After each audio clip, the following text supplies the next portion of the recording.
ओम श्री लक्ष्मी नारायण जी नमः। सुख सागर नवा सकंद 8वां अध्याय। राजा सगर की कथा। सुखदेव जी ने कहे, परीक्षित, रोहित के वंश में राजा चंपक हुआ, जिसने चंपापुरी बसाई, और चंपक के वंश में आहुक नाम राजा बड़ा प्रतापी हुआ। उसने पुत्र होने के वास्ते अपने 1000 विवाह किए, पर हरी इच्छा से किसी रानी के संतान नहीं हुई, इसलिए राजा आहुक उदास रहता था। एक दिन नारद मुनि ने राज मंदिर पर आकर पूछा, हे राजन, तुम उदास क्यों दिखलाई देते हो? आहुक ने हाथ जोड़कर विनय किया कि महाराज, मैं आपको परम भक्त समझकर अपना दुख कहता हूँ।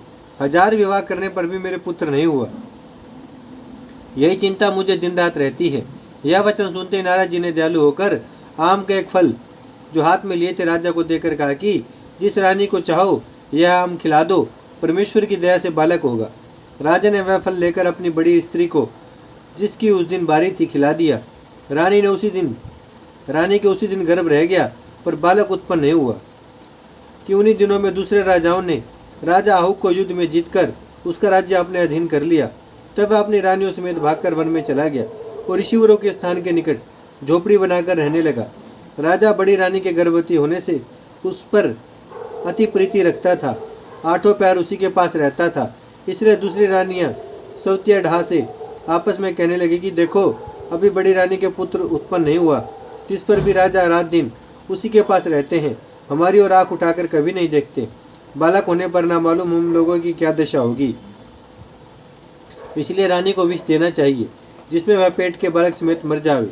जब उन्होंने यह सम्मति करके किसी वस्तु में विष मिलाकर गर्भवती रानी को खिला दिया और वह विष की ज्वाला से व्याकुल हुई, तब उसने अवरव ऋषिवर के पास, जो उसी जगह रहते थे, जाकर विनय किया, महाराज, मैं तुम्हारी शरण में आए हूँ, मेरे प्राण बचाइए।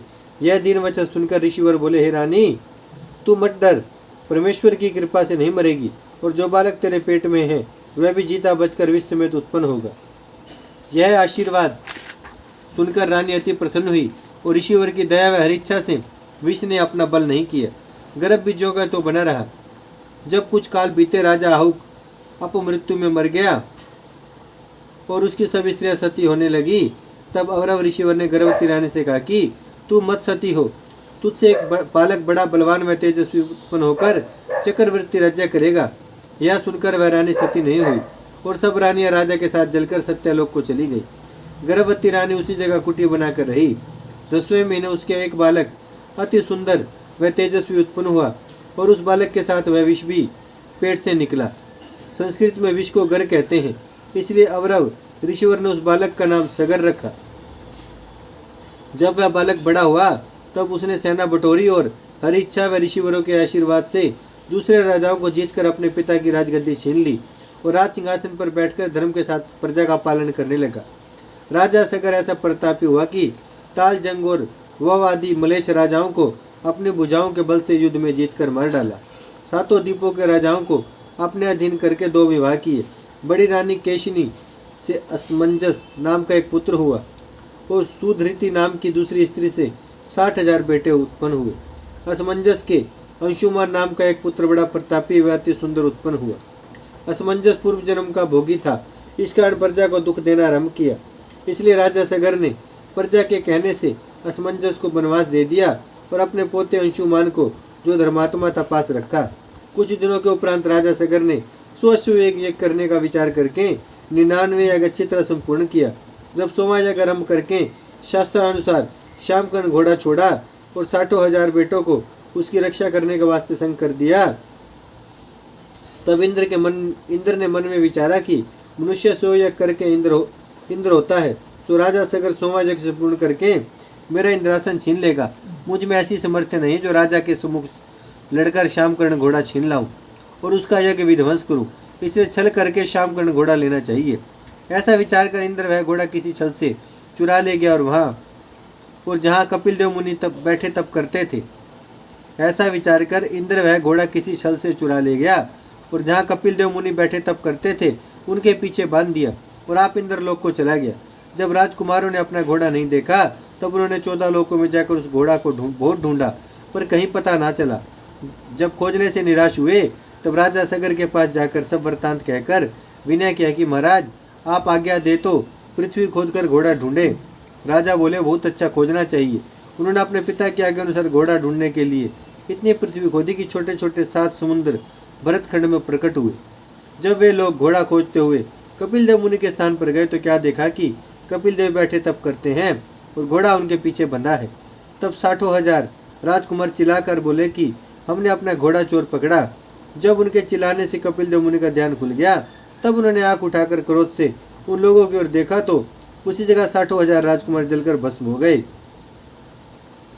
जब राजा सगर ने बहुत दिन तक अपने बेटों का कोई समाचार नहीं पाया तब अंशुमान को बुलाकर कहा कि तू जाकर अपने चाचाओं में घोड़े की सुधि ले आ। यह वचन सुनते ही अंशुमान घर से निकला और उनका पता लेता हुआ जहाँ पर वे जल गए थे जा पहुँचा।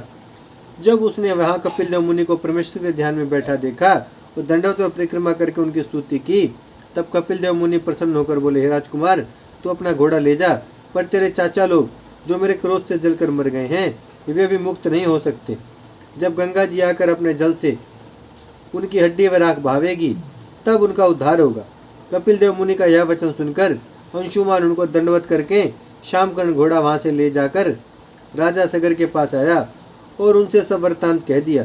राजा सगर ने अपने बेटों का मरना परमेश्वर की इच्छा समझकर संतोष किया और 100 यज्ञ संपूर्ण करके ऋषिवरों से ज्ञान सुनकर संसारी माया छोड़ दिया।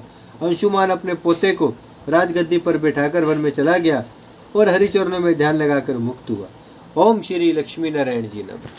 भजमन नारायण नारायण नारायण, श्रीमन नारायण नारायण नारायण, लक्ष्मी नारायण नारायण नारायण, सत्य नारायण नारायण नारायण, भजमन नारायण श्रीमन नारायण, लक्ष्मी नारायण सत्य नारायण, भजमन नारायण नारायण नारायण। भागवत महापुराण की जय, गौ माता की जय, गंगा मैया की जय, धरती माता की जय। हर हर महादेव, हर हर महादेव। भागवत महापुराण की